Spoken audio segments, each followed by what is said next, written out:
एक गांव में 10 वर्ष का कर्ण नाम का एक बहुत दुर्लभ बालक था। उसका परिवार का व्यवसाय लकड़ी काटना और उन्हें बाजार में बेचना था।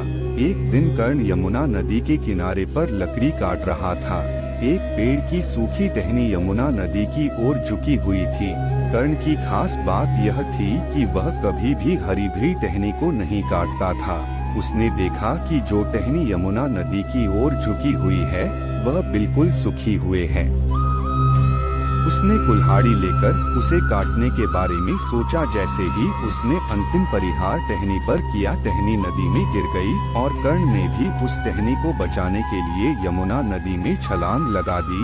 यमुना नदी का बहाव बहुत ज्यादा तेज था क्योंकि वह मौसम बारिश का था। कर्ण काफी देर तक नदी से बाहर निकलने के लिए प्रयास करता रहा, परंतु उस धारा में खुद को बहने से ना रोक सका। काफी मेहनत करने के बाद भी वह सफल नहीं हो सका और नदी के बहाव के साथ ही बहता गया। उसने मदद के लिए श्री कृष्ण को पुकारा। उससे पहले अपने लिए निजी हितों के लिए कभी भी श्री कृष्ण को याद नहीं किया था। श्री कृष्ण भी अपने भगत की पुकार सुनते ही नदी के किनारे पर पहुंच गए। उन्होंने देखा कि कर्ण बेहोश और अचेत अवस्था में है।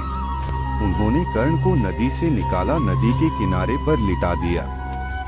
कर्ण की आंखें बंद थी, परंतु उसको एहसास हो रहा था कि किसी ने उसे बीच नदी से बाहर निकाला है और उसकी देखरेख कर रहा है। जैसे ही कर्ण की नींद खुली, उसने देखा उसके आसपास कोई भी नहीं है, परंतु वहाँ पर एक मोर का पंख पड़ा था। इस मोर पंख को देखकर वह समझ गया कि उसके प्रभु श्री कृष्ण ने ही उसे बचाया था।